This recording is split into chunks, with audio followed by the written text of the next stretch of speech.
Hi guys, in this video we'll talk about how to get girls only on Thundr TV. So how can you do it? Now step 1 is just go to your laptop settings. Inside the search section, just write down location and location privacy settings. You will see this notification or pop-up. So just go inside and turn this off, location service. Make sure that your laptop's whole location is turned off. Once it is turned off, just close it. Go to the browser that you have already opened and just go to Google and search here like Urban VPN Chrome extension.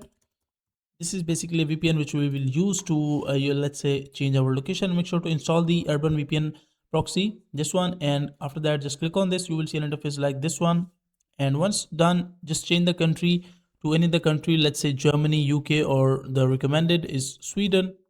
And once you write down Sweden, connect to the Sweden location, but make sure that you also clear the history and cache of the browser that you're using. Delete browsing data all time, delete data, clear all the cache.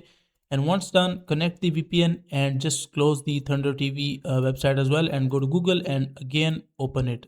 Once you reopen it, after that you will be connected through your VPN location on site on this website, and you will be getting girls much more than before. So that is a simple and easy process of how you can do it.